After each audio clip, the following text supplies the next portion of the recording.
নমস্কার, আজকে আবার একটা নতুন পর্বে স্বাগত। তো আজকে আমরা চলে এসেছি করাং গ্রামে, যারা মানব এক্সপ্রেসের ইউটিউব চ্যানেলের প্রধান অভিনেতা অভিনেত্রীর ভূমিকায় অভিনয় করে। তো তাদের সঙ্গে আমরা কিছু কথা জেনে নেবো। অনেকেরই ভয় লেগেছে, আমার নিজেরও ভয় লেগেছে। তো এই আশা করি তোমরা অনেককেই দেখেছো। তো ব্যাপারটা হয়েছে যে কোশ্চেনগুলা বলবো তা হলো এই যে তোমরা এটা কখন শুরু করছো, এই ইউটিউব চ্যানেলটা মানব এক্সপ্রেস, বা কিভাবে শুরু হলো এই মানব এক্সপ্রেস চ্যানেলটা?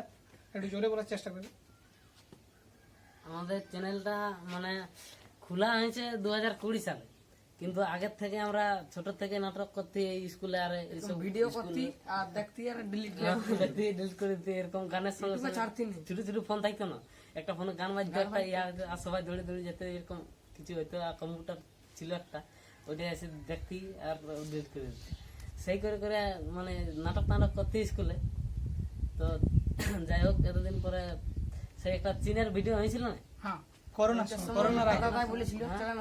চ্যানেল খসাও, তখন আমরা একটা চ্যানেল খসাইছি। আচ্ছা, তারপরে প্রথমেই তো মনে হয় এতজন শুরু করে নাই, আর শখ অনেক আগে থেকেই ছিল। তো কিভাবে সিলেক্ট করা হলো, বা কাকে কিভাবে কাকে কোন কোন চরিত্রে? সবার থেকে একটা এখন পরিচয় হয়ে গেছে যে কেউ নেতা, বা কেউ হতে পারে মাতাল, এরকম ধরনের, তো কেউ বিটির বাপ। তো এই ধরনের গুলো কিভাবে সিলেক্ট করা হলো? ওটা আমাদের ডাইরেক্টর আদিত্য দা ওটা সব অভিনয়টা সব করতে জিনিসটা বুঝে গেছে যে ইয়ার ঢং থেকে বুঝে যে এটা পারবে।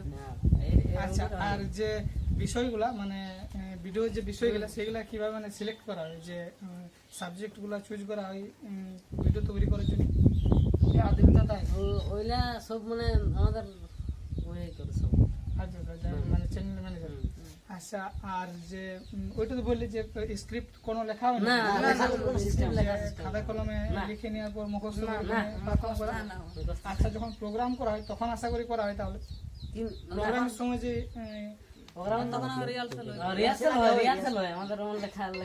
তো এবারে যে শুটিং এর জায়গাগুলো কিভাবে সিলেক্ট করা হয়, গল্পটা আগে লেখা হয় না, আগে জায়গাটা সিলেক্ট করে গল্পটা করা? যেমন গল্পটা হয় তেমনই জায়গাটা হবে। এই যে বড় লোকের ঘরে হলে বড় লোকের ঘর চাই, বড় লোকের সিনেমা, ওইরকম সিস্টেম হয়েছে। আচ্ছা, আর এই যে মানব এক্সপ্রেস চ্যানেলে এখন এই তোমাদের মতন কতজন অভিনেতা আছে যারা অভিনয় করে নিয়মিত? আমাদের আছে 17 জন। সবাই 17 জন মোটামুটি সবাই থাকে, যার যেরকম রোল পড়ে তারা সেরকম ভাবে করে। আচ্ছা, ঠিক আছে। মোটামুটি এখানে তো আমরা 4 জন দেখতে পাচ্ছি, অনেকে বিভিন্ন জায়গায় কাজে ব্যস্ত আছে, সেই কারণে তারা নাই ভিডিওতে আনতে পারছি না। আর যে বিষয়গুলো, এই যে অভিনয় ইয়াটা করার আগে রিহার্সেল বা কোনো প্রস্তুতি হয় নাকি, যে কোনো কিছু একটা ভিডিও করার আগে ওই টপিকটা নিয়ে একবার আমরা প্র্যাকটিস করি? তারপরে এত সিলেক্ট করা হয় বললে। হ্যাঁ, এবার ব্যাপারটা হচ্ছে যে শুটিং কোন কোন সময় করা হয়? কারণ তোমাদের যা বয়স, তোমরা হয়তো অনেকে স্কুলে পড়াশোনা করছো, সবাই স্কুলে পড়াশোনা করছো, তো শুটিংটা কোন সময় করা হয় যাতে কোনো ক্ষতি না হয় কারো? আমাদের এই রবিবার সব দিকে ছুটি, যা প্রাইভেট স্কুল সব ছুটি, এই রবিবার দিনটা হয়, আর কোনো কোনো শনিবারও হয়, সবাই যদি ছুটি থাকে।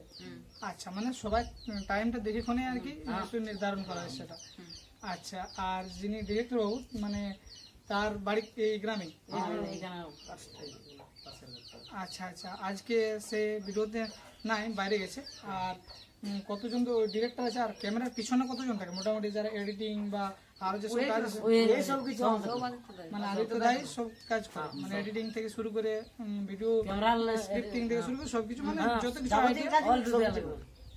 আচ্ছা আচ্ছা, আর বাইরেও যাওয়া হয় শুটিং করতে? বাইরে যাওয়া হয়, মোটামুটি বেশিরভাগ গ্রামে করা হয়। আর এরকম একটা ভিডিও করতে মোটামুটি খরচ কিরকম পড়ে, কোনো একটা আন্দাজ করা যাবে? যে প্রতি নিয়মিত যে সপ্তাহে আশা করি একটা ভিডিও আপলোড করা হয়, তো সপ্তাহে একটা ভিডিও করতে মোটামুটি খরচ কিরকম পড়ে? ওটা তো তোমরা বলতে পারবে না, তোমাদের ডিরেক্টর বলতে পারবে, তো সেটা কোনো ব্যাপার নেই, ওটা বাদ দিই। আর আশা করি সবাই তো স্কুলে পড়াশোনা করছো। হ্যাঁ, আর এর পরের ভিডিও কি হতে পারে?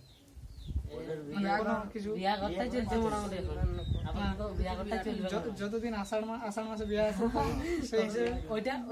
বিয়ে করতে আসে। আচ্ছা আচ্ছা, আর এই এরপরে ভিডিওতে আশা করি তোমরা সবাই আছো। আর প্রথমে যখন এই চ্যানেলটা মানব এক্সপ্রেস চ্যানেল খোলা হলো, তখন কি কোথাও থেকে যে দেখে কোনে যে আমরা এইখানে মোটামুটি এরকম একটা চ্যানেল আমাদের মতন ভিডিও করছে, তো সেটা দেখে কি কোথাও আমরা নিজের থেকে অনুসরণ করা বললো আমাদের যে খুলো যেগুলোকে বলেছিল যে খুলো কিছু তাহলে হবে তোমাদের, তো সেটাই আমরা খুললাম। মানে সম্পূর্ণ নিজেদের মস্তিষ্ক থেকে মানে নিজেদের প্ল্যান করে তৈরি করা, মানে কারো কোনো যে দেখে কোনো অনুপ্রেরণা সেরকম কোনো ব্যাপার নেই। আর এরকম যারা পুরুলিয়াতে বড় বড় ইউটিউব চ্যানেল আছে তাদের সঙ্গে কারোর সঙ্গে মানে এরকম কোলাব করা হয়েছে কখনো, যে তাদের সঙ্গে মিলেমিশে একটা ভিডিও করা হলো বা না, এখনো পর্যন্ত তো হয়নি। হ্যাঁ, এখনো পর্যন্ত হয়নি, দু একজনের সঙ্গে হয়েছে। আর এরকম ইন্টারভিউ তো অনেক জায়গায় দিয়েছে, মোটামুটি কতজন করতে আসছে এখন পর্যন্ত ইন্টারভিউ? অনেক বড় অনেক হয়েছে, মনে নাই না। আর যেটা প্রোগ্রাম হয় মানে প্রোগ্রামের সময় তো যাওয়া হয়, তো প্রোগ্রামে মোটামুটি তোমাদের কোন সময়টাতে বেশি যে প্রোগ্রামে দুর্গাপূজা, দুর্গাপূজার টাইমটা আমাদের সব থেকে বেশি প্রবলেম। আর চৈত পরব যেটা দুর্গা আমাদের, পূজা, সরস্বতী পূজা। হ্যাঁ, ওই আর চৈত পরবে তো সবাই গাঁয়ে পরব মোটামুটি অতটা নাই ওই চৈত নয়, দুর্গাপূজার সময়। হ্যাঁ, ওইলে বেশি থাকে। আচ্ছা, এখনো পর্যন্ত মানে কত দূর বা মানে কোন জায়গাটা সব থেকে বেশি দূর পর্যন্ত যাওয়া হয়েছে, যেটা অনেক দূর থেকে এসেছে আর কি ইনভিটেশন, যেটা যে এখান থেকে ধরো যেমন আসানসোল বললি বা দুর্গাপুর এরকম কোনো দূর বড় জায়গায়? পশ্চিম মেদিনীপুর গেছি রেজিস্টার প্রোগ্রাম। আচ্ছা, মানে অনেক দূর থেকে এসেছে। আর এই যে চ্যানেল মানে তোমাদের যে মানুষ এক্সপ্রেস চ্যানেলটা, সেইখানে অডিয়েন্স আশা করি মানে অন্যান্য দেশেরও আছে, তো মোটামুটি দেখেছো কখনো যে কোন কোন কোথাকার অডিয়েন্স দেখে এই ভিডিওগুলো? বাংলাদেশের লোক দেখে। আর তোমাদের চ্যানেল কিন্তু প্রত্যেকটাই একদম ভিউজ অনেক লাখের উপরে থাকেই থাকে আমি দেখেছি। তো মোটামুটি যে সাবজেক্ট যেটা বললি অনেকটা কিন্তু সচেতনমূলক পোস্ট, যেমন হতে পারে সে পারিবারিক যে সমস্যা হতে পারে, সামাজিক মূল্য ওই মানে ওই টপিকগুলো তাহলে ওই আদিত্যদায় মানে সেটা সিলেক্ট করে। হ্যাঁ, সেইগুলো নিয়ে যদি অন্যান্য যেসব ভিডিওগুলো যেগুলো দেখি অনেক জায়গাতে কিন্তু সেখানে বিভিন্ন রকম মানে প্রবলেমেটিক যে বিষয়গুলো দেখানো হয়, যেগুলোতে মানে সবার পক্ষে দেখা সম্ভব নয়, মানে যারা একাই দেখলে ঠিক আছে, কিন্তু তোমাদের যে ভিডিওগুলো সেটা মানে যারা 8 থেকে 80 যারা ছোট বাচ্চা আর বড়রা তারা কিন্তু সবাই একসঙ্গে দেখতে পাবে। ওই কথাটাই বলছি যে পরিবার একসঙ্গে দেখতে পাবে, তো সেই কারণে কিন্তু অনেকটা ভালো। আর যে দর্শক সংখ্যাটা সেটাও কিন্তু সেই কারণে বেশি। ব্যাপারটা হচ্ছে যে সবাই দেখলে ব্যাপারটা মানে একটা কি বলবো, ব্যাপারটা যে সবার কাছে একটা রেসপেক্ট জিনিসটা থাকে, আর কারো কাছে খারাপ কারো কাছে ভালো ওই জিনিসটা থাকে না মোটামুটি। আর এই হচ্ছে অনিমেষ, অনেকে হয়তো দেখেছো, তো অনিমেষ এখনো কিছু কথা বলে নাই, বাকি শুভঙ্কর সবাই মোটামুটি বলছে ভালোই যারা জানে। আর আমরা অনেক দূর থেকে এসেছি, তো টাইম পাইছি টুকু এদের কাছে কিছু। আর আরও কিছু জানার আছে, তোমরা যদি কিছু বলার থাকে সেটা কমেন্টে বলতে পারো আর কি। আর আমার কিছু বিশেষ কিছু বলার নেই, আজকের মধ্যে এতটাই ছিল। নমস্কার।